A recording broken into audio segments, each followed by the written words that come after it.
Hello दोस्तों, आप सभी का स्वागत है समसामयिक घटना चक्र के इस ऑनलाइन प्लेटफॉर्म पर। मैं मोहित आप सभी का हार्दिक स्वागत करता हूं अपने इस वीडियो में। इस वीडियो में लोग चर्चा करेंगे 28 जुलाई 2026 के महत्वपूर्ण करंट अफेयर, जिसके अंतर्गत हम लोग राष्ट्रीय अंतर्राष्ट्रीय अर्थव्यवस्था से जुड़ी महत्वपूर्ण खबरें, विज्ञान तकनीकी से जुड़ी महत्वपूर्ण खबरें, sports current affair, Uttar Pradesh special से जुड़ी हुई महत्वपूर्ण खबरें तथा अन्य विविध जो महत्वपूर्ण खबरें हैं आपकी परीक्षा के लिए इंपॉर्टेंट है और जो डेली न्यूज़पेपर बेस्ड हैं उन पे हम लोग चर्चा करते हैं। प्रतिदिन शाम को 7:30 बजे हमारी वीडियो क्लास आती है और इस वीडियो क्लास को मासिक पैकेज के रूप में डिजाइन करके रखा गया है। जिस मासिक पैकेज के अंतर्गत देखा जाए तो प्रतिदिन आपको वीडियो क्लास मिलती है, डेली आपको क्लास पीपीटी शेयर की जाती है, साथ ही साथ क्लास पीडीएफ प्रोवाइड किया जाता है, हिंदी इंग्लिश बाइलिंगुअल कंटेंट पूरा होता है, प्रिंटेबल पीडीएफ आपको प्रोवाइड किया जाता है, डेली 10 एमसीक्यू का ऑनलाइन टेस्ट भी आपका होता है, महीने के एंड में कंपाइल पीडीएफ आपको प्रोवाइड किया जाता है, हिंदी इंग्लिश बोथ। यहाँ पर देखा जाए जो हमारी करंट अफेयर की क्लास होती है दोनों भाषाओं के छात्रों को ध्यान में रखकर तैयार किया जाता है। इसी वजह से जो हमारा पूरा कंटेंट है, पूरा का पूरा कंटेंट बाइलिंगुअल है, ठीक है। और महीने के एंड में देखा जाए तो आपको कंपाइल पीडीएफ प्रोवाइड करने के साथ साथ में जो यूपी स्पेशल तथा बिहार स्पेशल की इंपॉर्टेंट पीडीएफ्स होती हैं वो भी आपको शेयर की जाती हैं, ठीक है। तथा करंट अफेयर से रिलेटेड जितनी भी क्लासेस होती हैं उन सब को हम लोग अपने व्हाट्सएप ग्रुप में शेयर करते हैं। करंट अफेयर का एक व्हाट्सएप ग्रुप बना के रखा गया है। जब आप मासिक पैकेज ज्वाइन करते हैं तो मासिक पैकेज ज्वाइन करने के बाद आपको हमारे सिर्फ हेल्पलाइन नंबर पर कॉल करना है और अपने मासिक पैकेज में जो आपने एनरोल किया है वो एनरोलमेंट नंबर बता के आप हमारे व्हाट्सएप ग्रुप में ऐड हो जाते हैं और वहीं पर सारी पीडीएफ प्रोवाइड की जाती है। आगे देखा जाए हमारी प्लानिंग है कि जैसा आप लोगों के कमेंट आते हैं कि सर मंथली करंट अफेयर करवा दीजिए, तो मैं इस चीज का पूरा प्रयास कर रहा हूं कि जुलाई 2025 से लेकर और जुलाई 2026 तक के इंपॉर्टेंट करंट अफेयर, चूंकि आपकी लोअर पीसीएस की परीक्षा होने वाली है तो एक महीने के जो करंट अफेयर की क्लासेस होंगी उनको लगभग 12 लेक्चर हम लेंगे और 12 लेक्चर में पूरा कंप्लीट करेंगे पिछले एक साल के करंट अफेयर को, ठीक है। और लोअर पीसीएस की परीक्षा के पहले इसको हम कंप्लीट भी करेंगे। यूपी स्पेशल हमने ऑलरेडी कंप्लीट कर दिया है और ध्यान आपको यह रखना है कि सारे पीडीएफ आपको उसी व्हाट्सएप ग्रुप में मिलेंगे जो हमारे मासिक पैकेज के अंतर्गत आता है। तो इसीलिए मासिक पैकेज जरूर ज्वाइन करके रखिएगा। पहले ज्वाइन किए रहेंगे तो फायदा ये रहेगा कि जब पीडीएफ आपको मिलना स्टार्ट होंगी तो कोई भी पीडीएफ मिस नहीं होगा, इसी वजह से। और जो लोग मासिक पैकेज में ऑलरेडी एनरोल हैं लेकिन व्हाट्सएप ग्रुप अभी तक नहीं ज्वाइन करके रखा है वो व्हाट्सएप ग्रुप जरूर से ज्वाइन कर लें। और ज्वाइन करने के लिए जो हमारा हेल्पलाइन नंबर है उस हेल्पलाइन नंबर पर आप कॉल करिएगा, आपको व्हाट्सएप ग्रुप में ऐड कर दिया जाएगा। चलिए स्टार्ट करते हैं 28 जुलाई 2026 की महत्वपूर्ण खबरें। सबसे पहले देखते हैं कुछ महत्वपूर्ण दिवस जो आपकी परीक्षा के लिए बेहद इंपॉर्टेंट है। और दिवस से संबंधित जब भी कोई पॉइंट्स होता है मैं हमेशा बताता हूं कि एक पॉइंट दिमाग में बैठा के रखिए। जो दिवस पूछे जाते हैं आपकी परीक्षाओं में वो बेसिकली प्रकृति के इर्द गिर्द होते हैं, ठीक है, मनुष्य के इर्द गिर्द होते हैं। उसी प्रकार देखा जाए जो नवीनतम दिवस होते हैं, नवीन दिवस जो घोषित किए जाते हैं, जैसे एग्जाम्पल बताता हूं, आपसे पर्यावरण दिवस पूछा जाता है, ओजोन संरक्षण दिवस पूछा जाता है, वन दिवस पूछा जाता है, टाइगर दिवस पूछा जाता है, हाथी दिवस पूछा जाता है। तो ये सब देखा जाए किसके अंतर्गत आते हैं, ये सब प्रकृति के अंतर्गत आते हैं, उनसे संबंधित जो दिवस होते हैं पूछे जाते हैं। अब यहां पर देखा जाए मनुष्य से रिलेटेड, जैसे टीबी डे हो गया, ठीक है, फिर उसके बाद देखा जाए एड्स दिवस हो गया। तो ये सब जो डिजीज रिलेटेड है उसको यहां पर देखा जाए सेकंड कैटेगरी में रखते हैं। और नवीन दिवस, नवीन दिवस के अंतर्गत जैसे कौन कौन से दिवस आपके एग्जाम के लिए इंपॉर्टेंट है। दिवस तो डेली कोई ना कोई दिवस मनाया ही जाता है, कभी चॉकलेट डे हो रहा है, कभी रोज डे हो रहा है, कभी फ्रेंडशिप डे हो रहा है, कभी मदर डे हो रहा है, कभी फादर डे हो रहा है, लेकिन एग्जाम में पूछे कौन से जाएंगे, इसको ध्यान में रखते हुए जब, इसीलिए मैं कहता हूं कि हमेशा पीवाईक्यू को आपको पलट के देखना है। तो दिवस कौन से, अब जैसे नवीनतम दिवस हो गए, इसमें जैसे हो गया साहबजादा दिवस पूछ लिया आपसे, ठीक है। उसके बाद आयुर्वेद दिवस पूछ लिया कि आयुर्वेद दिवस कब मनाया जाता है, 23 सितंबर को घोषित कर दिया गया। पहले क्या होता था, आयुर्वेद दिवस हमेशा देखा जाए जिस दिन धनतेरस होता था उसी दिन भगवान धन्वंतरी की जयंती के उपलक्ष्य में हम लोग आयुर्वेद दिवस मनाते थे। लेकिन 23 सितंबर का दिन अब भारत सरकार के द्वारा निर्धारित किया गया कि हर साल 23 सितंबर का दिन जो होगा आयुर्वेद दिवस के रूप में मनाया जाएगा। उसी प्रकार से देखा जाए भाला फेंक दिवस, जिस दिन नीरज चोपड़ा ने भाला फेंक कर गोल्ड मेडल जीता था उसी दिन से भाला फेंक दिवस मनाया जाने लगा। उसी प्रकार से देखा जाए जो राष्ट्रीय अंतरिक्ष दिवस है, राष्ट्रीय अंतरिक्ष दिवस कब मनाया जाता है, ये सारे पॉइंट देखा जाए नवीनतम दिवस है। साहबजादा दिवस हो गया, फिर उसके बाद देखा जाए जनजातीय गौरव दिवस हो गया। ये सारे पॉइंट आपके एग्जाम के दृष्टिकोण से इंपॉर्टेंट है, ये सब नवीनतम दिवस में आते हैं और ऐसे ही पॉइंट आपके एग्जाम के लिए इंपॉर्टेंट भी होते हैं, ठीक है। और तीसरा पॉइंट है जो स्थापना दिवस होते हैं, जैसे जो हमारी सेना है, सेना में जैसे सीआरपीएफ हो गया तो उसका स्थापना दिवस आपके लिए महत्वपूर्ण हो जाता है, नौसेना दिवस हो गया, ये सारे दिवस भी आपके एग्जाम के लिए इंपॉर्टेंट है। तो ये चार कैटेगरियां हैं दिवस की, इन्हीं चार कैटेगरियों पर आपको फोकस करना होता है। इनको आप फोकस कर लेते हैं तो आपके एग्जाम में आने वाले सवाल लगभग 95% सवाल आप अटेम्प्ट कर लेंगे जो दिवस से पूछे जाते हैं। ठीक है, चलिए एक एक कर दिवस पे चर्चा करते हैं। आज महत्वपूर्ण दिवस यहां पर चर्चा की जाएगी इस क्लास में, इंपॉर्टेंट है सारे दिवस।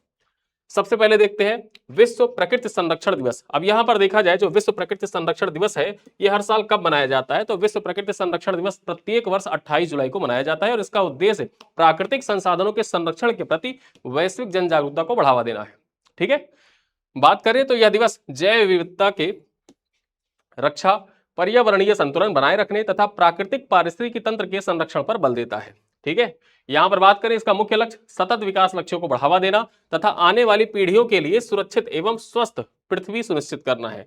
जैसे सतत विकास की जब आप परिभाषा लिखते हैं ना कि सतत विकास आने वाली भविष्य की पीढ़ियों को ध्यान में रखते हुए वर्तमान जरूरतों को पूरा करना ही सतत विकास है, तो उसी प्रकार से देखा जाए उसी सतत विकास को सुनिश्चित करने के उद्देश्य से देखा जाए तो हर साल 28 जुलाई का दिन विश्व प्रकृति संरक्षण दिवस के रूप में मनाया जाता है और इसका मुख्य उद्देश्य प्रकृति संरक्षण के प्रति जन जागरूकता को बढ़ावा देना है। चलिए आगे देखते हैं। दूसरा दिवस आपकी परीक्षा के लिए इंपॉर्टेंट, प्रीलिम्स में यहां पर देखा जाए सवाल पूछे जाते हैं और यहीं पर जो हेपेटाइटिस दिवस होता है इसी पर वर्ल्ड हेपेटाइटिस रिपोर्ट भी जारी की जाती है। जो ये दिवस मनाया जाता है इसी टाइम पर देखा जाए जिस दिन दिवस मनाया जाता है इसी दिन हेपेटाइटिस रिपोर्ट भी जारी की जाती है हर साल। तो जो रिपोर्ट आएगी उस रिपोर्ट के बारे में अगली क्लास में हम चर्चा करेंगे। यहां पर देखें तो विश्व हेपेटाइटिस दिवस प्रत्येक वर्ष 28 जुलाई को मनाया जाता है और यहां पर बात करें तो इस बार जो 2026 में मनाया जा रहा है 2026 में मनाया जा रहा है hepatitis let's break it down theme के साथ मनाया जा रहा है। ठीक है, और इसका उद्देश्य क्या है, इसका उद्देश्य हेपेटाइटिस के प्रति जन जागरूकता को बढ़ावा देना। बात की जाए तो हेपेटाइटिस यकृत की गंभीर सूजन या संक्रमण है जो hepatitis A, B, C, D, E virus का कारण होता है। हेपेटाइटिस बी और सी अत्यधिक घातक माने जाते हैं, यानी कि जो हेपेटाइटिस बी है और हेपेटाइटिस सी है ये अत्यधिक घातक माने जाते हैं। और जो हेपेटाइटिस रोग है ना किससे संबंधित है, किसको प्रभावित करता है, प्रभावित अंग क्या है, यकृत होता है इसका प्रभावित अंग। ठीक, ये पॉइंट आप जाने रहिएगा, आपके एग्जाम के लिए इंपॉर्टेंट है। साइंस में आपके पीवाईक्यू में पूछा भी जा चुका है, आपके पीवाईक्यू में पूछा जा चुका है। जो आपने साइंस का पूर्वावलोकन देखा होगा तो उसमें सवाल आया हुआ है। चलिए देखते हैं। यह दिवस नोबेल पुरस्कार विजेता डॉक्टर बारुख ब्लूमबर्ग की जयंती के रूप में मनाया जाता है जिन्होंने हेपेटाइटिस बी वायरस की खोज की थी। बात की जाए समय पर टीकाकरण, सुरक्षित रक्ताधान, स्वच्छ भोजन, स्वच्छ पानी, व्यक्तिगत स्वच्छता अपनाकर इस रोग का रोकथाम किया जा सकता है। यानी कि जो रोग है, डिजीज है, इसे रोकथाम किस प्रकार से किया जाता है उसके बारे में यहाँ पर बताया गया है। चलिए अगली खबर देखते हैं। यहां पर देखा जाए विश्व सिर एवं गर्दन कैंसर दिवस। अब ये जो विश्व सिर एवं गर्दन कैंसर दिवस होता है ये कब मनाया जाता है, यहां पर बात करें तो हर साल प्रत्येक वर्ष 27 जुलाई का जो दिन होता है, यानी कि कल मनाया गया था विश्व सिर एवं गर्दन कैंसर दिवस। बात करें तो विश्व सिर एवं गर्दन कैंसर दिवस प्रत्येक वर्ष 27 जुलाई को सिर एवं गर्दन कैंसर के रोकथाम एवं शीघ्र पहचान के प्रति जन जागरूकता बढ़ाने के उद्देश्य से मनाया जाता है। यहां पर देखा जाए तो यह कैंसर मुंह, जीभ, गला, स्वर यंत्र, लार ग्रंथियों तथा नाक मार्ग से प्रभावित करता है। मुंह का न भरने वाला घाव, गर्दन की गांठ, निगलने में कठिनाई इसके प्रमुख लक्षण होते हैं। यानी कि देखा जाए तो सिर और गर्दन के जो कैंसर होते हैं उनमें मुख्य लक्षण क्या होता है, उनमें देखा जाए मुंह का न भर पाने वाला घाव, यानी कि मुंह में कोई ऐसा घाव हो गया जो भर ही नहीं पा रहा है, और उसके बाद देखा जाए गर्दन में गांठ बन जाती है तथा निगलने में जो कठिनाई होती है, ये प्रमुख लक्षण है कि आपको कैंसर होने की संभावना हो सकती है, सिर एवं गर्दन का कैंसर जो होता है। ठीक है, और इसके रोकथाम के लिए जन जागरूकता बढ़ावा उद्देश्य से 27 जुलाई का दिन इस दिवस को समर्पित है। बात की जाए तो तंबाकू, मद्यपान, सुपारी तथा मानव पेपिलोमा वायरस, जो ह्यूमन पेपिलोमा वायरस है, उसके संक्रमण से इसके प्रमुख जोखिम के रूप में जाना जाता है। बात की जाए तो भारत में प्रतिवर्ष 2 लाख से अधिक नए मामले सामने आते हैं। तंबाकू से परहेज, अच्छी मुख स्वच्छता तथा नियमित स्वास्थ्य जांच, समय समय पर इसकी जांच की जाए, यही इसके बचाव को बढ़ावा देता है। चलिए आगे चर्चा करते हैं। भारत में हेपेटाइटिस उन्मूलन अभियान के बारे में देखा जाए। अब यहां पर देखा जाए हेपेटाइटिस उन्मूलन अभियान के बारे में, जो कि आज हेपेटाइटिस दिवस है, इसी पर यहां पर पॉइंट है आपके एग्जाम के दृष्टिकोण से।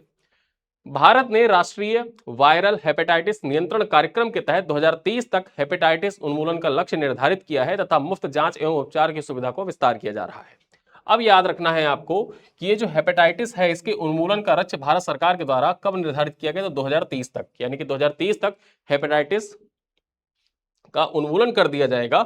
इसी उद्देश्य से राष्ट्रीय वायरल हेपेटाइटिस नियंत्रण कार्यक्रम भारत सरकार के द्वारा संचालित किया जा रहा है। बात करें तो मेलोबल हेपेटाइटिस रिपोर्ट 2026 के अनुसार हेपेटाइटिस बी और hepatitis C virus viral hepatitis में होने वाली 95% से अधिक मौतों के लिए जिम्मेदार है। यानी कि जो हेपेटाइटिस बी होता है और हेपेटाइटिस सी होता है, ये वायरल हेपेटाइटिस से जो होने वाली मौत है उनमें 95% कारण यही होता है, hepatitis B and hepatitis C. ठीक है, बात की जाए तो भारत में लगभग 4 करोड़ लोग क्रोनिक हेपेटाइटिस बी से प्रभावित है। इसीलिए समय पर जांच, टीकाकरण, सुरक्षित स्वास्थ्य सेवाओं पर विशेष बल दिया जा रहा है। बचाव के लिए हेपेटाइटिस बी टीकाकरण, सुरक्षित रक्त, स्वच्छ भोजन एवं पानी, संक्रमित सुई से बचाव तथा जन्म के 24 घंटे के भीतर शिशु को पहला टीका लगवाने की सलाह दी जाती है। ठीक है, कि हेपेटाइटिस बी का टीका लगवा लीजिए जन्म के बाद, जैसे ही बच्चे का जन्म हो उसके 24 घंटे के अंदर टीका लगवा लीजिए। चलिए आगे देखते हैं एक अन्य महत्वपूर्ण दिवस। आज देखा जाए, आज के करंट अफेयर में लगभग 4-5 दिवस हैं, उनके बारे में हम लोग चर्चा करेंगे। केंद्रीय रिजर्व पुलिस बल का 88वां स्थापना दिवस। अब ये जो 88वां स्थापना दिवस सीआरपीएफ का मनाया गया था, ये कब मनाया गया? ये 27 जुलाई को मनाया गया। ठीक है, केंद्रीय रिजर्व पुलिस बल का केंद्रीय रिजर्व पुलिस बल भारत का सबसे बड़ा केंद्रीय सशस्त्र पुलिस बल है, जिसकी स्थापना 27 जुलाई 1939 को क्राउन रिप्रेजेंटेटिव्स पुलिस के रूप में हुई थी। यानी कि जब इसकी स्थापना हुई थी तब भी इसका नाम यहां पर देखा जाए सीआरपी था। ठीक, सीआरपी के रूप में इसकी स्थापना हुई थी।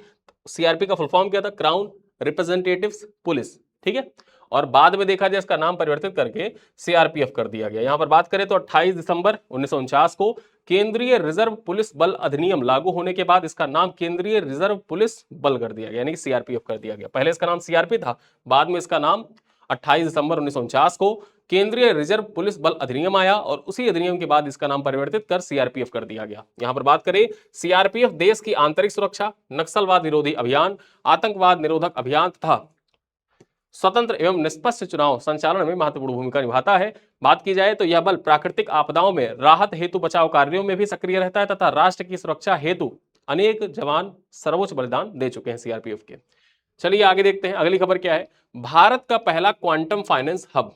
अब जब भी मैं आपको बताता हूं करंट अफेयर के ऐसा पॉइंट कहीं आ जाए आपके एग्जाम के लिए इंपॉर्टेंट हो जाता है, चाहे वो उत्तर प्रदेश का पहला हो, विश्व का पहला हो, भारत का पहला हो, ठीक है, बिहार का पहला हो, या कोई महिला है जो पहली बार किसी पोस्ट पर पहुंची है, या फिर किसी कारणों से पहली बार वो चर्चा में आई है, तो ये सारे पॉइंट आपके एग्जाम के लिए इंपॉर्टेंट हो जाता है। ये मोस्ट इंपॉर्टेंट पॉइंट है कि भारत का पहला क्वांटम फाइनेंस हब। आइए देखते हैं, 23 जुलाई 2026 को आंध्र प्रदेश सरकार और पंजाब नेशनल बैंक ने भारत का पहला क्वांटम फाइनेंस हब स्थापित करने हेतु समझौता ज्ञापन हस्ताक्षरित किया है। अब इंपॉर्टेंट क्या हो जाता है, परीक्षा में क्या पूछेगा कि भारत का पहला quantum finance hub Andhra Pradesh सरकार किस बैंक की सहायता से स्थापित करेगा? तो पंजाब नेशनल बैंक की सहायता से स्थापित किया जाएगा। इसके लिए एक समझौता ज्ञापन हस्ताक्षरित हुआ है आंध्र प्रदेश सरकार के बीच में और पीएनबी बैंक के बीच में।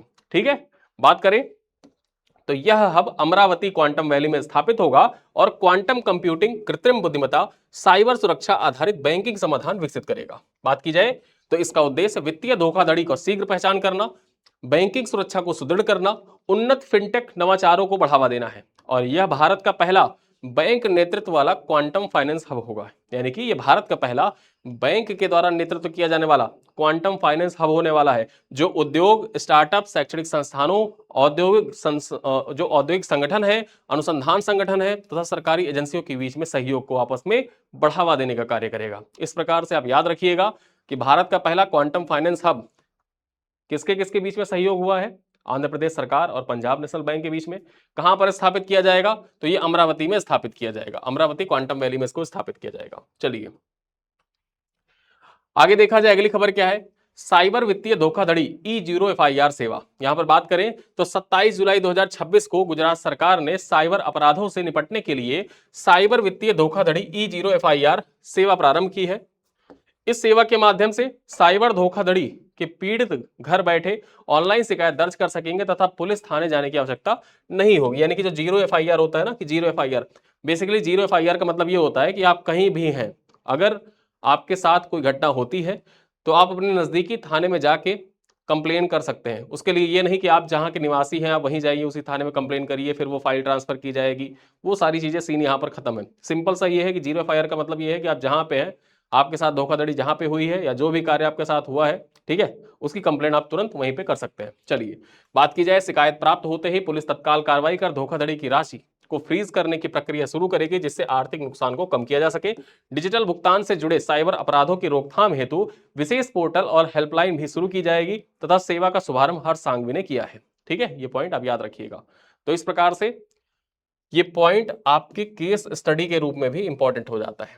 ठीक है, जो साइबर सुरक्षा जीएस पेपर 3 में जो साइबर सिक्योरिटी से संबंधित सवाल पूछे जाते हैं जीएस पेपर 3 के लिए, तो वहां जीएस पेपर 3 के लिए केस स्टडी एग्जाम्पल के तौर पर भी इंपॉर्टेंट हो जाता है। इसको आप लिख सकते हैं। गुजरात सरकार के द्वारा हाल ही में देखा जाए जो साइबर धोखाधड़ी है, साइबर वित्तीय धोखाधड़ी, उसके लिए E0 FIR सेवा प्रारंभ की गई है, जिसके अंतर्गत घर बैठे ही 0 FIR की जा सकती है। ऐसी केस स्टडी को अपने आप मुख्य परीक्षा में मेंशन कर सकते हैं।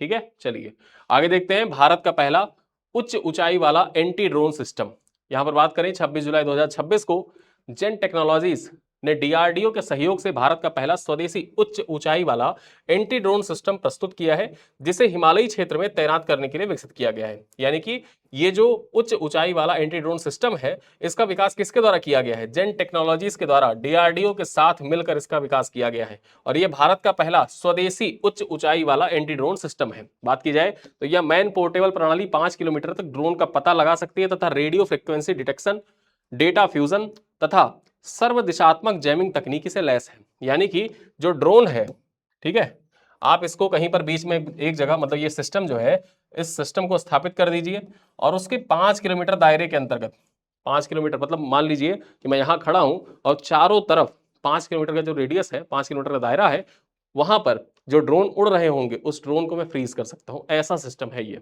ठीक है, यहां पर बात की जाए तो यह प्रणाली दुश्मन के छोटे मानव रहित हवाई वाहन जो अनमैन्ड एरियल व्हीकल होते हैं, उनकी पहचान, ट्रैकिंग, जैमिंग तथा निष्क्रिय करने में सक्षम है।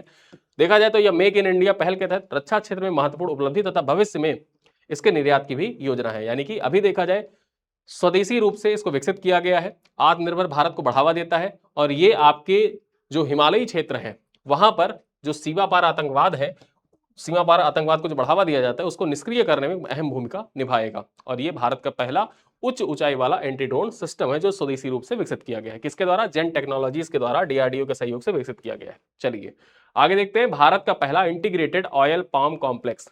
ठीक, अब ये जो भारत का पहला इंटीग्रेटेड ऑयल पाम कॉम्प्लेक्स है, आज की जो करंट अफेयर की क्लास है, ये आपके एग्जाम के लिए ही नहीं, ये क्लास इतनी महत्वपूर्ण है कि यहां से देखा जाए 1 से 2 सवाल आपकी एग्जाम में डायरेक्टली पूछे जा सकते हैं। ठीक, क्योंकि भारत का पहला, मैं आपको हमेशा बताता हूं, भारत का पहला, और जो दिवस से संबंधित सवाल आपको मैंने बताए वो सवाल आपके पीवाईक्यू में आए हुए हैं। जब भी आप पीवाईक्यू करंट अफेयर का पलट के देखेंगे, आज जितने भी दिवस मनाए जा रहे हैं ना, सारे दिवस से संबंधित सवाल आपके एग्जाम में आए हुए हैं। चलिए देखते हैं भारत का पहला इंटीग्रेटेड ऑयल पाम कॉम्प्लेक्स के बारे में। 27 जुलाई 2026 को गोदरेज एग्रोवेट ने तेलंगाना के खम्मम जिले में भारत के पहले इंटीग्रेटेड ऑयल पाम कॉम्प्लेक्स का उद्घाटन किया, जिसमें लगभग 300 करोड़ रुपए का निवेश किया गया है। बात की जाए तो इस परिसर में पाम ऑयल निष्कर्षण इकाई, रिफाइनरी, आधुनिक नर्सरी स्थापित की गई है। इसकी प्रारंभिक प्रसंस्करण क्षमता बात करें तो 30 टन प्रति घंटा है, जिसे 60 टन प्रति घंटा तक बढ़ाया जा सकेगा। यहां पर बात करें, इस परियोजना का उद्देश्य खाद्य तेल आयात पर निर्भरता को कम करना, घरेलू पाम तेल उत्पादन को बढ़ावा देना एवं विदेशी मुद्रा की बचत करना है। और इसी उद्देश्य से तेलंगाना के खम्मम जिले में पहला इंटीग्रेटेड ऑयल पाम कॉम्प्लेक्स स्थापित किया गया। परीक्षा में क्या पूछेगा सवाल? परीक्षा में सवाल पूछेगा कि भारत का पहला इंटीग्रेटेड ऑयल पाम कॉम्प्लेक्स कहां पर स्थापित किया गया? तेलंगाना में स्थापित किया गया, तेलंगाना के खम्मम जिले में। चलिए देखते हैं, इस कॉम्प्लेक्स के माध्यम से किसानों के बीज, तकनीकी सलाह, प्रसंस्करण तथा विपणन जैसी सुविधाएं एक ही स्थान पर उपलब्ध होंगी। अगली खबर क्या है? 22वीं कॉमनवेल्थ टेबल टेनिस चैंपियनशिप 2026। यहां पर देखा जाए जो 22वीं कॉमनवेल्थ टेबल टेनिस चैंपियनशिप 2026 इसका आयोजन कहां पर किया जा रहा है? 27 जुलाई 2026 को नई दिल्ली के त्यागराज स्टेडियम में 22वीं कॉमनवेल्थ टेबल टेनिस चैंपियनशिप का शुभारंभ हुआ, जिसका आयोजन 27 जुलाई से 2 अगस्त 2026 तक किया जा रहा है। बात की जाए तो प्रतियोगिता का उद्घाटन दिल्ली की मुख्यमंत्री रेखा गुप्ता के द्वारा किया गया और इसमें लगभग 25 राष्ट्रमंडल देशों के खिलाड़ियों ने पार्टिसिपेट किया। इस प्रतियोगिता का आयोजन Commonwealth table tennis federation of India और दिल्ली सरकार के द्वारा किया जा रहा है तथा भारत छठी बार इसकी मेजबानी कर रहा है। यानी कि भारत में देखा जाए तो छठवीं बार इसका आयोजन किया जा रहा है। प्रतियोगिता में पुरुष एवं महिला टीम, एकल, युगल तथा मिश्रित युगल स्पर्धाएं आयोजित की जा रही हैं, जिनमें भारतीय टीम मजबूत दावेदार मानी जा रही है। और एक पॉइंट आप ये भी याद रखिएगा कि 22वीं कॉमनवेल्थ टेबल टेनिस चैंपियनशिप जो है 2026 जिसका आयोजन दिल्ली में किया जा रहा है, इसका शुभंकर क्या है? इसका शुभंकर अगर आपसे परीक्षा में पूछ ले कि शुभंकर, इसका शुभंकर है मयूर। ठीक, मयूर इसका शुभंकर है। ये पॉइंट आप याद रखिएगा। चलिए आगे देखते हैं, केरल की डिजिटल स्क्वायर पहल। अब ये जो केरल की डिजिटल स्क्वायर पहल है, ये हमारे इस करंट अफेयर की जो क्लास है इसमें दूसरी अंतिम खबर है, यानी कि इसके बाद एक खबर और है, उसके बाद हमारी क्लास समाप्त होगी। केरल सरकार ने प्राथमिक विद्यालय में तकनीकी शिक्षा को बढ़ावा देने हेतु डिजिटल स्क्वायर पहल प्रारंभ किया है। इस पहल का उद्देश्य विद्यार्थियों में गेमिंग, एनिमेशन तथा डिजिटल कौशल को प्रारंभिक स्तर पर विकसित करना है। ठीक है, और जो ये विकास है ना, इसको आप इस मॉडल के तरीके से समझ सकते हैं कि केरल शिक्षा में पूरे भारत में सबसे अव्वल है। जब हम लोग एक तरीके से देखा जाए उत्तर भारत में, नॉर्थ इंडिया में बच्चे रोने लगते हैं तो उनको हम मोबाइल पकड़ा देते हैं। ठीक है, मोटू पतलू लगा देंगे या कुछ भी लगा देंगे, मोबाइल पकड़ा देते हैं। लेकिन केरल वहीं पर क्या कर रहा है कि वो छोटे बच्चों में जो एआई है उनके इस्तेमाल को बढ़ावा दे रहा है, जो डिजिटल प्रारूप है, गेमिंग है, एनिमेशन है, उनको बढ़ावा देने के उद्देश्य से किस प्रकार से उनका स्किल डेवलप किया जाए उस पर काम कर रहा है, और इसी के लिए डिजिटल स्क्वायर पहल अपना रहा है। ठीक है, इवन चाइना में जो एआई पॉलिसी, ठीक है, चीन ने अपनी एक एआई पॉलिसी लॉन्च की है, एआई पॉलिसी लॉन्च की है। उस पॉलिसी के तहत क्या किया जा रहा है कि जो छोटे बच्चे हैं, आज आप चैट जीपीटी पे फोटो, इमेज, अपनी जो इमेज होती है ना, इमेज का बैकग्राउंड चेंज करके खुश हो जाते हैं कि अरे हमने इमेज का बैकग्राउंड चेंज कर दिया, स्टेटस लगा लेते हैं, गाना लगा दिया और हवाबाजी करने लगे। ये हवाबाजी चीन में जो छोटा सा बच्चा होता है ना, क्लास सेकंड का, क्लास फर्स्ट का, उसको सिखाया जा रहा है।